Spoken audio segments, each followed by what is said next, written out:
ჩინეთში ზეიმობენ და ზეიმობენ იმას, რაც დაემართა კლოდს. ანუ კლოდის ინჟინერთა გუნდს, რადგანაც ვიცით, რომ ენთროპიკიდან, სტარტაპიდან გაჟონა ინფორმაციამ კლოდის კოდთან დაკავშირებით. კოდმა არ დაგვაბნიოს, ეგ არის სერვისი, მაგრამ კიდევ არის, რომ არის კოდი, ფიზიკური კოდი, რომელზეც არის დაფუძნებული მთელი ეს LLM-ი, რომელიც, მისი ფრონტ ნაწილი ინტერნეტში გამოჩნდა. რატომ მოხდა, როგორ მოხდა, შეცდომა იყო ეს, მიზანმიმართული იყო, საბოტაჟი იყო თუ ჰაკერული შეტევა, ეგ ჩვენ ჯერ არ ვიცით. გამოძიება დაწყებულია და ძალიან სერიოზული გამოძიებაა თანაც დაწყებული, მაგრამ ერთი ფაქტი ის არის, რომ ინტერნეტში როდესაც რაღაც გამოჩნდება, თან რაღაც ისეთი ღირებული და მნიშვნელოვანი, როგორც არის კლოდის კოდი, მომენტალურად, საერთოდ დედამიწაზე თუ ვინმეს რამე აზრი მოეკითხება და ტექნოლოგიებში არის ჩახედული, ის ამ პაკეტს იწერს და ინახავს.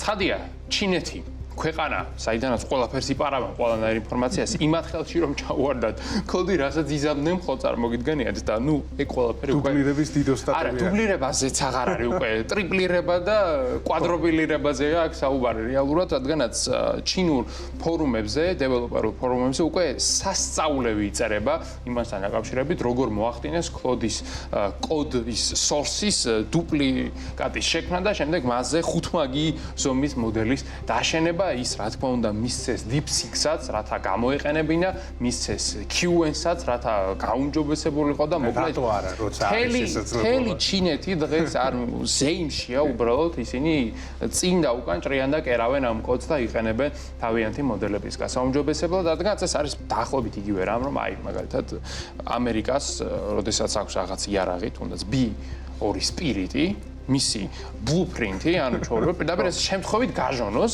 და შემდეგ ვთქვათ, რომ აღარ გამოიყენოთ გთხოვთ.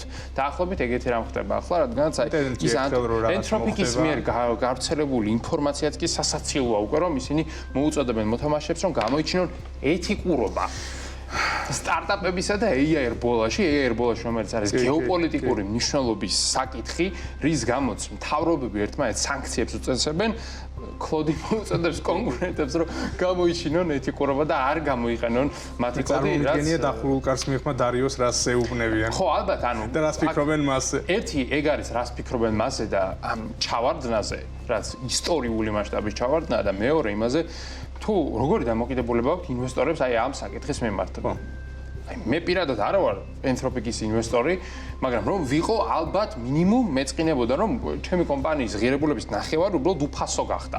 ხვალიდან მოყოლებული, რაც ძალიან დიდი პრობლემაა, თანაც თუ გავიცვალებთ იმას, რომ ენთროპიკი არ არის კომპანია, რომელიც რამეს ქმნის, არაფერი მათ არც ფიზიკური არ აქვს, არც სერვისი არ აქვს, თავიდან ბოლომდე არის კოდი. და კოდი, რომელიც არის ღირებული, თუ გაასაჯარო, ის მომენტალურად აღარ არის ღირებული, შესაბამისად ენთროპიკს რაღაცნაირად ეგზისტენციალური პრობლემაც კი შეიძლება დაუდგეს, თუ ამ კოდის upscaling-ს მოახდენენ კონკურენტები და გამოჩნდება, რომ მაგალითად DeepSeek-ს აქვს კლოდის ანალოგი შექმნილი 10-ჯერ უფრო იაფად კლოდის კოდზე დაფუძნებით, რაც იქნება არა უბრალოდ თავის მოჭრა, არამედ შეიძლება პოტენციალურად ამ კომპანიის დასასრულიც კი. მოკლედ, აი ესეთი რაღაც დაემართათ, რატომ და როგორ არ ვიცით, ძალიან ერთ სიტყვი, მე მგონია მაინც რომ პენტაგონმა აქ რაღაცა შეიძლება ძალიან სპეკულაციაზე მივდივართ, მაგრამ ისე იყვნენ დაპირისპირებულები, რომ არაფერი არ არის და დაწმუნებული ვარ ენთროპიკი რომ გაკოტრდეს, ტრამპი გამოვა და აღსანიშნავ პოსტს აწერს, რომ ქვეყნის მოღალატე კომპანია გაკოტრდა, რა ბედნიერები ვართ, ჰალელუია. მსგავსი რამ შეიძლება გამოჩნდეს, ეს არის სპეკულაცია, არავითარ შემთხვევაში აქ არაფერს არ ვამტკიცებთ, ხოლო და მხოლოდ სპეკულირებთ, მაგრამ რაღაცეები საეჭვოდ დროში ემთხვევა და ფაქტად რჩება, რომ ენთროპიკი კარგი მიმართულებით არ მიდის. ამას თუ იმასაც დავამატებთ, როგორ გააძვირეს მათ კოდის და cowork-ის გამოყენება და იმას თუ შევხედავთ, რომ დეველოპერები ახლა უკვე მომენტალურად ასე ჰოპლას მეთოდით გადადიან კონკურენტებზე, მაშინ შეგვიძლია თამამად ვთქვათ, რომ კარგი მიმართულება ენთროპიკს ნამდვილად არ აქვს აღებული.